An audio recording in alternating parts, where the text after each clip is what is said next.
Dear Patriots, before the news starts, please subscribe to our patriotic channel by clicking the subscribe button.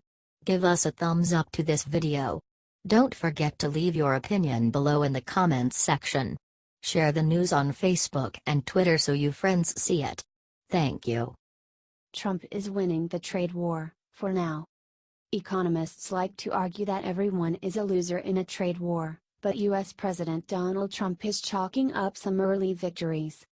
Deploying the same bullying tactics he used to squeeze rivals in the real estate business, Trump has used the threat of steel and aluminum tariffs to exact a string of big concessions. After letting allies beg for 2 weeks to be spared from the new duties, the president announced last week that he would grant temporary reprieves to those countries that would agree, by May 1, to help America combat its yawning trade deficit. While French President Emmanuel Macron insists that the EU will not be forced into helping out America at gunpoint, many countries seem to be lining up to give Trump what he wants. In sectors ranging from steel to cars, countries and big business groups from Germany to South Korea are flinching in the face of Trump's hardball onslaught. It doesn't matter to Trump whether this will hit back at the U.S. economy in the longer term, said Hasaki Mikuyama, director of the European Center for International Political Economy, ESIP. It's a political initiative, not an economic measure. Just by keeping the initiative, you are forcing the others to engage. Despite protestations that the EU won't be strong-armed into doing Trump's bidding, Brussels has given indications that it is ready to work with his game plan, particularly in cracking down on China's overproduction of highly subsidized steel. After years of treading ultra-cautiously with Beijing, Brussels suggested this week that it would consider stronger action in line with the Trump administration's wish list. On Monday, Brussels launched a safeguard investigation into how it could combat surges of steel imports. Ostensibly, this measure is supposed to help protect the EU from inflows of Japanese, Chinese, Turkish and Russian steel that would be diverted away from the US because of Trump's tariffs. But Brussels went way further than it needed to in its approach to China. The European Commission said that it would also study overall import surges of products such as steel pipes and wires reaching back to 2013. Europe's imports of these more valuable finished and semi-finished products soared by 65% between 2013 and 2016. This would give the EU ample opportunity to go after China, which is one of Europe's biggest steel suppliers, along with Turkey. Europe's anti-China safeguard measures would also not necessarily have to immediately target Chinese products. America is keen to initiate a border domino effect that will force China to choke on its own overproduction. Even an EU measure against South Korea, for example, would ultimately ripple through to China. Blocking Korean steel exports would pressure the country's industry to use domestic steel instead of Chinese imports. Cars, cars, cars. Indeed, South Korea offers an immediate sign of why Trump thinks he can rack up quick wins. Faced with the prospect of steel tariffs, Seoul announced Sunday that it had reached an agreement in principle with Washington. On the one hand, the deal introduced a tariff-free quota for Korean steel shipments to the U.S., although this quota would be set at a level of only 70% of recent annual exports. In return, the deal would seem to be a godsend to the beleaguered U.S. car industry. South Korea accepted that it would double the yearly amount of auto imports from each U.S. company, from 25,000 to 50,000, and would accept American safety standards on those vehicles. As if that were not enough, Seoul also allowed Washington to keep its defensive 25% tariff on light trucks until 2041. Trump will not, however, be satisfied with just slashing back U.S. deficits in Asia. His eyes are also focused on the EU's €115 billion trade surplus with the US. That means going after European cars too. Much to the horror of the Germans. The president is frank about his intentions. Let me tell you, all these countries now are calling up, we don't want the tariffs, what do we have to do? He told supporters in Pennsylvania earlier this month. I said good, open up your barriers and get rid of your tariffs, and if you don't do that, we're gonna tax Mercedes-Benz, we're gonna tax BMW. One of Trump's chief bugbears is that the EU imposes 10% tariffs on cars, while the equivalent duties in the US stand at 2.5%. This debate over cars has already exposed cracks in the proclaimed unity of the EU. While France wants to hold a robust line against Trump, Germany's all-powerful motor industry is terrified of a trade war and is in a mood to strike bargain. Italy has also intervened and stressed the need for a dialogue to avoid a trade war with the US. Berlin's economy minister Peter Altmaier said on Friday that the temporary suspension of the steel and aluminum tariffs opens a window for talks. Bernhard Matz, president of the German automotive lobby VDA, was even more openly in favor of a Trump deal with some kind of bilateral disarmament. It's in the sense of fair and free trade to mutually reduce trade barriers and agree on a new general framework for transatlantic trade, he said. EU Trade Chief Cecilia Malmström informed senior diplomats last week that U.S. Commerce Secretary Wilbur Ross had told her that Washington wants to tackle trade barriers on cars, agriculture and energy, and also raise the issue of investment protection. Malmström also insisted that Europe would stand up to this art of deal-making. "We are not negotiating under threat, we are not negotiating under menace," she told the European Parliament last week.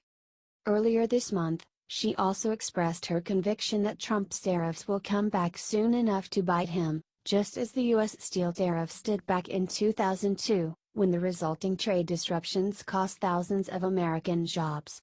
The implication is clear: in the long term, Trump will lose.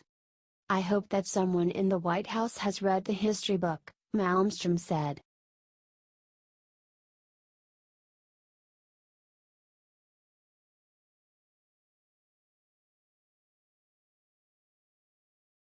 Tax cuts, round 2. GOP looks to punish Democrats in 2018. Republicans are dreaming of passing another round of tax cuts this year, or at least making vulnerable Democrats squirm by voting against them. GOP leaders are weighing a series of votes to make last year's temporary tax cuts for individuals permanent, according to Republicans in both chambers. The strategy would portray the party as the guardian of Americans' paychecks, Republicans say, and buoy the GOP during a brutal election year. Republicans argue they win regardless of whether it culminates with the Rose Garden ceremony. Either Democrats support the legislation, giving the GOP a major legislative accomplishment in its scramble to save its majorities. Or, more likely, Democrats block the bill, allowing Republicans to paint them as opponents of the middle class. Can you imagine Democrats voting that down? "I mean, how do you explain that one?" said Senate Majority Whip John Cornyn, Republican Texas. "I just think they'd be in an impossible position. They'd have to support it." Much, if not all, of the maneuvering over tax cuts is pure politics. If Republicans were serious about passing a second batch of tax cuts, they'd use the powerful tool that allows for passage by a simple majority, as they did last December. But GOP leaders don't even plan to try. Senate Majority Leader Mitch McConnell, RCI, doesn't believe his threadbare majority can agree on a budget, a requirement for deploying reconciliation procedures. That means Republicans would need at least 9 Democrats to clear the chamber's 60-vote threshold. Democrats say Republicans are showing their desperation in the face of a brutal midterm environment. A backlash against President Donald Trump has the makings of a blue wave. Though Republicans have a favorable Senate map, 10 Democratic-held seats are up in states that Trump won. "It's all they've got. It's a one-trick pony," said Senate Minority Whip Dick Durbin. "Deal. It's the tax pony, and that's the only horse they have to ride." The gambit could put at least some swing state and swing district Democrats in an awkward spot. One of the main reasons Democrats oppose the GOP's December tax package was that it included only temporary breaks for regular people while giving huge, permanent reductions to corporations. Republicans plan to say the Democrats were right all along, and accuse them of hypocrisy if they balk. We hear the complaints of Democratic members saying, individuals deserve permanency so they don't look at tax hikes down the road, and I think there is broad support in the Republican Party to say, "Yes, I agree with you," said Ways and Means Republican Tom Reed of New York. but GOP leaders are unlikely to win over many Democrats. Top House Ways and Means Committee Democrat Richard Neal of Massachusetts said there's no way he'd support such a bill because their tax cuts overwhelmingly favor people at the top. Still, tax reform, Republicans say, will be a central pillar in their battle to maintain their majorities. Republicans have been hardened by recent polls that show their December tax package has increased in popularity, though other studies show the benefits have still yet to significantly reach middle-income earners. The proof is in the paycheck, insisted Senator Tom Tillis, RNC, vice chairman of the National Republican Senatorial Committee. That's a message we can run on. Trump, for his part, has made no secret that he wants Congress to begin Phase 2 of tax reform this year. During a major fundraiser for the National Republican Congressional Committee last Tuesday, the president singled out Ways and Means Chairman Kevin Brady's work putting together such a proposal behind the scenes. "Where's Kevin? Stand up, Kevin, please," Trump yelled to a room full of donors. "He doesn't stop. And let's not tell anybody, although, you have a lot of cameras back there, actually, let's not tell anybody, Kevin, about Phase 2 that we've already started on, right?" Trump, according to White House Legislative Affairs Director Mark Short, has a desire to see the individual rates permanent.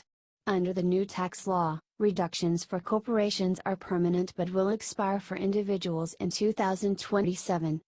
Still, some Republicans are already warning that might be impossible.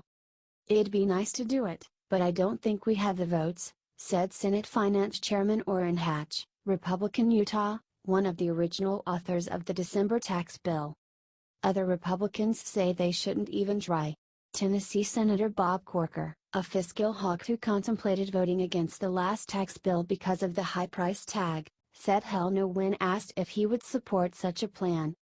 "It would be all dessert and no dinner," said Representative Mark Sanford, RSC, another fiscal conservative. "It would codify the fact that Republicans have given up fiscal austerity." Any proposal for more tax cuts would first have to pass the House.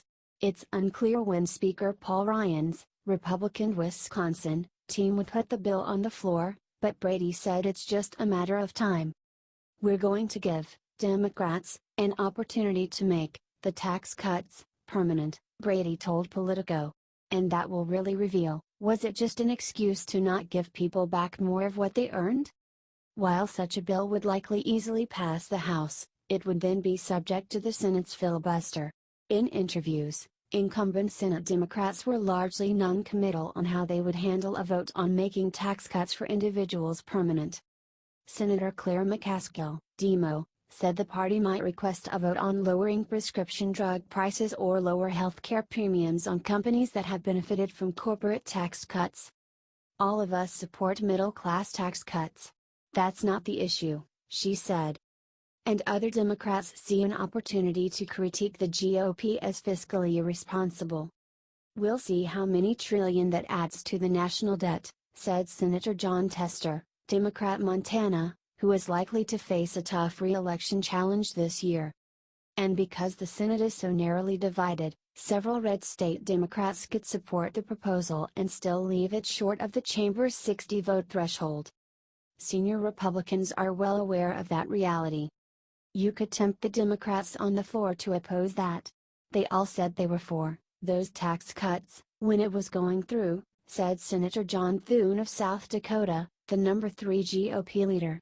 "The one thing they could do is the Democrats could let all of their 2018 candidates off, and give us 58 or 59 and not pass it."